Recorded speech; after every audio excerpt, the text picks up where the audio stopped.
तिवारी हिंदी विभाग DAV PG college. आज मैं बीए 6 सेमेस्टर के विद्यार्थियों के लिए राही मासूम रजा के चर्चित उपन्यास आधा गांव पे बात करूंगी। आधा गांव सिर्फ एक उपन्यास भर नहीं है, यह विभाजन, इस्लामी राष्ट्रवाद और भारतीय मुसलमान की कहानी को बहुत ही संजीदगी से कहता है। आधा गांव का यह ऊँघता हुआ शहर गाजीपुर, यहाँ गंगा की लहरों की आवाज़ तो आती है, लेकिन इतिहास के गुनगुनाने और ठंडी सांसें लेने की आवाज़ नहीं आती। आज भी यहाँ के किले की पुरानी दीवार पर यदि कोई आ बैठे और अपनी आंखें बंद कर ले तो उस पार के मैदान, खेत, गांव घने जंगलों में बदल जाए और वहाँ तपोवन में ऋषियों की कुटिया दिखाई देने लगे। या ऐसा भी हो सकता है कि अयोध्या के दो राजकुमार कंधे पर कमान लटकाए उस तपोवन में पवित्र सन्नाटे की रक्षा कर रहे हों। ऐसे वर्णन, ऐसी आत्मीयता, अपनी संस्कृति के दूसरे रंगों से अपने चित्र को पूरा करना हिंदी कथा साहित्य की एक बड़ी उपलब्धि है और राही इसमें निष्णात थे। ऐसे शब्द बुद्धि से नहीं, हृदय से आते हैं और हृदय से बुद्धि शक्ति प्रदान करती है और इतना समर्थ बनाती है कि वह जीवन अनुभव को कला अनुभव में ढाल सके। यूं तो आधा गांव के केंद्र में भी शिया समुदाय संयदों का सामंती कुलीन तंत्र ही है, लेकिन मुस्लिम जमींदारों की कुलीनता के छद्म को जिस अंतरंगता व नैतिक साहस के साथ राही मासूम रजा ने इस उपन्यास में बेपर्दा किया है, वह बेजोड़ है। और महत्वपूर्ण यह है कि विभाजन व मुस्लिम अस्मिता के प्रश्न को राही मासूम रजा ने न तो हिंदू व मुस्लिम खानों में बांटते हैं और न ही उसे अंग्रेजों की फूट डालो और राज करो की नीति तक सीमित करते हैं। वे इसके सूत्रों की तलाश भारतीय समाज की सामंती संरचना व मुस्लिम समुदाय की आंतरिक बुनावट में करते हैं। जिस मजहब को पाकिस्तान के निर्माण का आधार बनाया गया, राही मासूम रजा उसे मजहब के ही तर्कों से सवालों के घेरे में खड़ा करते हैं। और यह सब करते हुए वे जीवन पात्रों का जो अंतरंग संसार रचते हैं, वह इतिहास, राजनीति व कथा वृत्तांत के सम्मिश्रण से औपन्यासिक विधा की अपार सामर्थ्य को उजागर करता है। उपन्यास यहाँ मात्र साहित्यिक संरचना न होकर एक समर्थ सामाजिक व वैचारिक संरचना के रूप में भी प्रस्तुत होता है। राही मासूम रजा ने आधा गांव में उत्तर प्रदेश के गाजीपुर जिले के जिस गंगौली नामक गांव का कथा वृत्तांत प्रस्तुत किया है, उसके कोनों पर सैयद लोगों के मकान हैं। बीच बीच में जुलाहों के घर हैं। गांव के आसपास कई पूरे आबाद हैं, किसी में हरजन रहते हैं, किसी में भर और किसी में अहिर रहते हैं। भारतीय समाज का बहुलवाद व सांप्रदायिक सौहार्द गंगौली की सामंती संरचना में कुछ यूं घुल मिल चुका है या मिल गया है कि मुहर्रम के ताजिए के पीछे यहाँ 1500 आदमियों की भीड़ होती है और बच्चों को बड़े ताजिए से औरतें निकालती हैं, मन्नतें मानती हैं, जारी पढ़ती हैं और शरबत चढ़ाती हैं। वह औरतें सैदानियाँ नहीं हुआ करती, क्योंकि सैदानियाँ तो घर से बिना डोली के बाहर निकल ही नहीं सकती। यह गांव की राकिनें, जुलाहिनें, अहिरनें और चमाइनें होती थीं और यह वह गांव था जहां ताजिए निकलने वक्त अपनी उल्टी न गिराए जाने पर ब्राह्मणी बेवा मीर साहब से उल्टी गिरवाने की चिरौरी करती है और किसी अनिष्ट की आशंका में नूरुद्दीन शहीद की मजार पर यह विनती करती है कि हे इमाम साहेब, हमार लैकन के कुछऊ हो गइल ना तो ठीक ना हुई। आधा गांव में राही मासूम रजा कामगार वर्ग के पाकिस्तान समर्थन को बहुत सूक्ष्म सूक्ष्मता से चित्रित किया है। और यहाँ राकी तथा जुलाहों का एक वर्ग है जो संपन्न हुआ है और जिनके नौजवान अलीगढ़ मुस्लिम विश्वविद्यालय में पढ़कर शिक्षित हुए हैं और वे भी पाकिस्तान के समर्थन में प्रचार करने में संलग्न थे। इसका कारण सामाजिक और मनोवैज्ञानिक अधिक है। आधा गांव में राही विस्तार से चर्चा करते हैं कि इस्लाम जाति और वर्ण व्यवस्था के विरोधी हैं, लेकिन व्यवहार में यह छोटी जाति के प्रश्न यहाँ भी हिंदू धर्म की तरह ही है। सैयद, शेख और पठान, जुलाहों, राकियों, कसाईयों, कुंजड़ों आदि को भी हिंदुओं की छोटी जातियों के समकक्ष ही रखते हैं। अब्बास अली सैयद हैं जो ऊंची जाति की परंपराओं में पले बढ़े हैं। फारूक सिद्दीकी राकी है, दोनों अलीगढ़ विश्वविद्यालय में पढ़ते हैं। फारूक अब्बास का सीनियर है और अखिल भारतीय मुस्लिम स्टूडेंट फेडरेशन का उपाध्यक्ष है, लेकिन अब्बास फारूक से उससे घर जाकर मिल नहीं सकता है।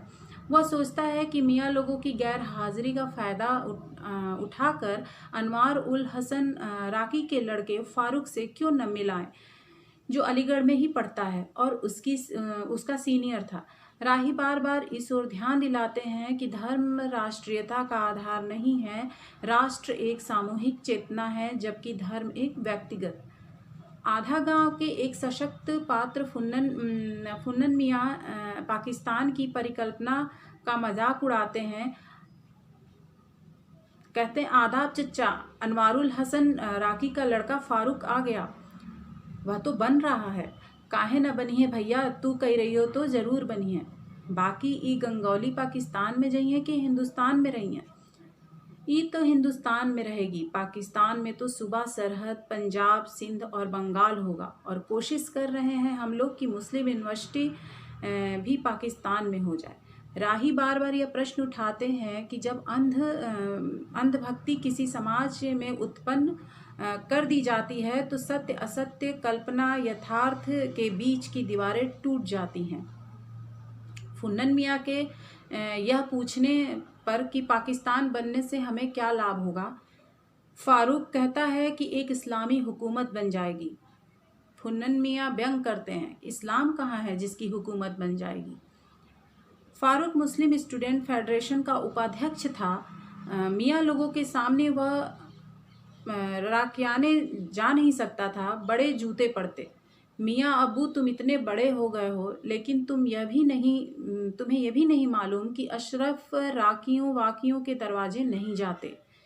इस प्रकार सईदा और कमरुद्दीन अलीगढ़ में पढ़ते हैं, एक दूसरे से शादी करना चाहते हैं, लेकिन सईदा सैयद होकर एक जुलाहे से कैसे शादी कर सकती है। हालांकि कमरुद्दीन का परिवार आर्थिक रूप से सईदा के परिवार से अधिक संपन्न है। राही स्वतंत्रता का सूर्य उगने के अवसर पर जमींदारी व्यवस्था, ऊंची जाति के हिंदू मुसलमान तथा छोटी जाति के हिंदू मुसलमानों में आए परिवर्तन का सूक्ष्म विश्लेषण करते हैं। उन्हें आर्थिक प्रश्नों और सामाजिक सम्मान की भावना से जोड़ते हैं। राही का विश्वास है कि बड़े लोग इन श्रमजीवी किसानों, मजदूरों और कारीगरों के साथ जिस तरह का अमानवीय व्यवहार करते हैं वह संभव नहीं है। समानता और स्वाभिमान की भावना ने इन जातियों को एकता के सूत्र में बांध दिया है। धर्म पीछे चला गया है। मंडल कमीशन के समय जमाते इस्लामी के लोग चीखते रहे कि इस्लाम में जात पात नहीं होती, उन्हें मंडल कमीशन में शामिल न किया जाए, लेकिन मुसलमानों के अलावा किसी ने उनकी बात नहीं सुनी। आधा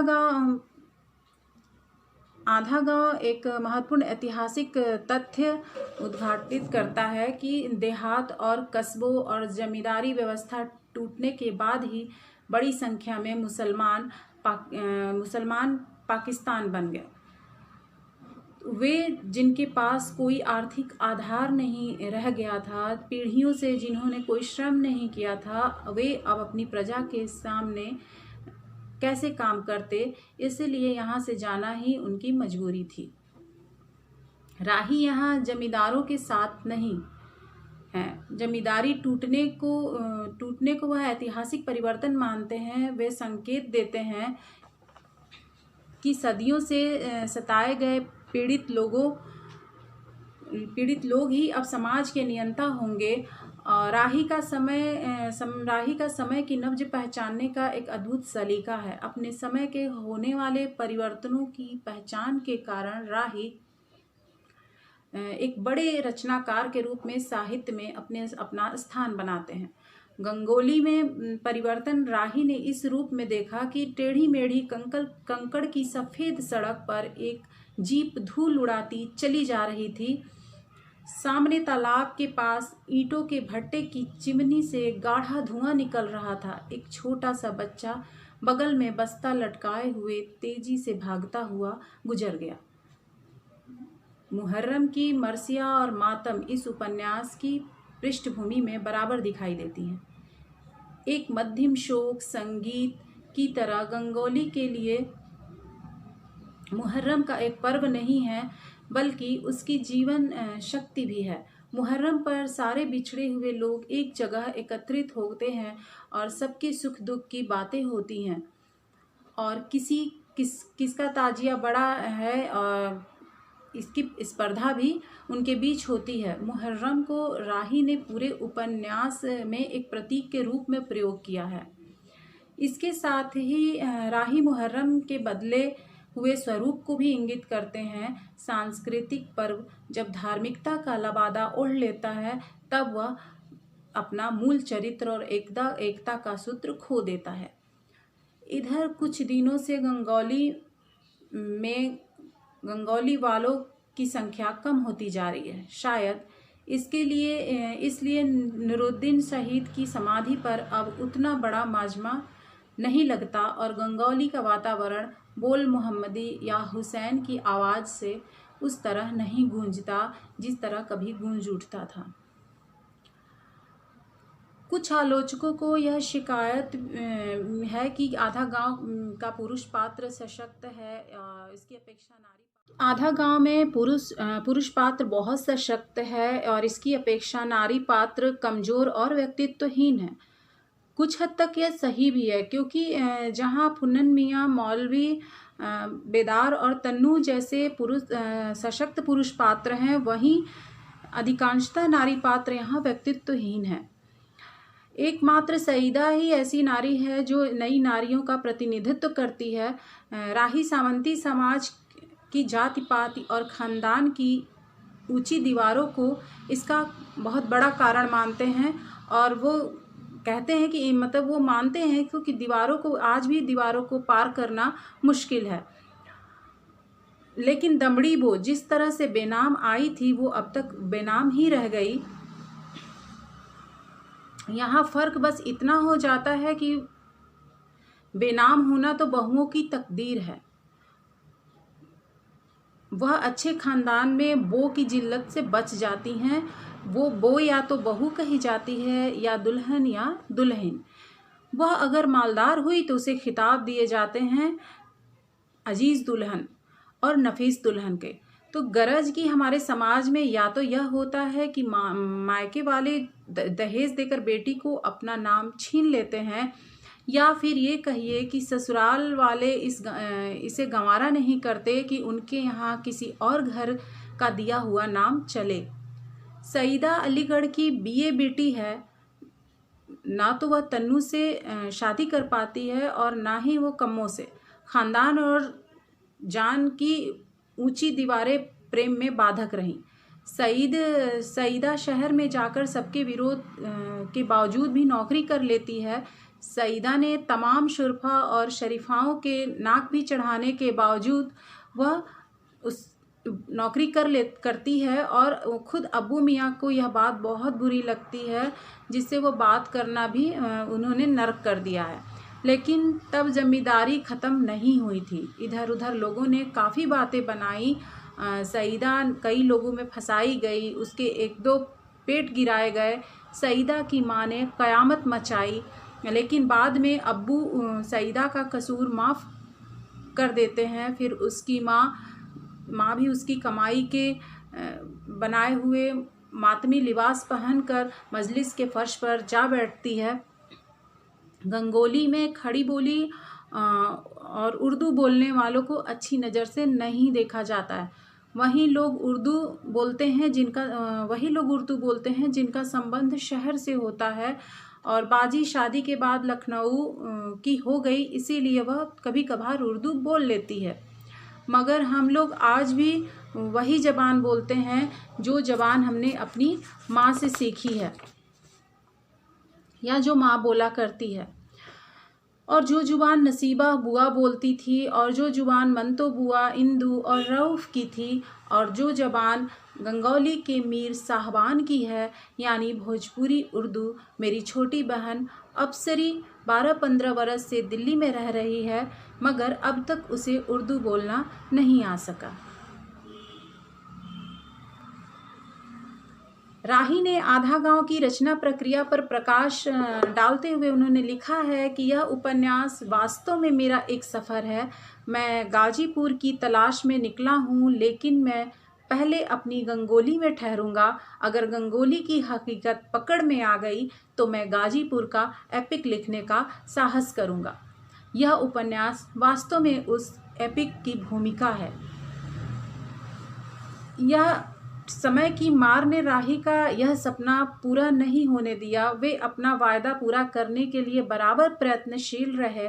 उन्होंने विश्वास दिलाया था कि वे पाठकों से अपना वायदा नहीं भूलेंगे, लेकिन उससे पहले ही वह चले गए।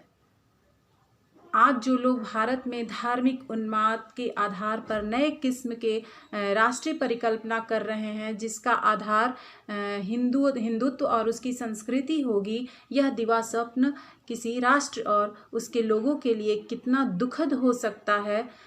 राही ने आधा गांव में 4 दशक पहले ही यह चेतावनी दे दी थी। नफरत और खौफ की बुनियाद पर बनने वाली कोई चीज़ मुबारक नहीं हो सकती। राम की खड़ाओं को कदमे रसूल बनाकर चूमने वाले मुसलमान पाकिस्तान क्यों बना रहे हैं? और क्या वे सचमुच पाकिस्तान बनाना चाहते हैं? क्या वे तमाम लोग जो मुस्लिम लीग को वोट देंगे या यह जानते हैं कि पाकिस्तान कैसा होगा और क्या होगा? पाकिस्तान कोई खुदा तो नहीं कि उसे बिना देखे ही मान लिया जाए। धन्यवाद।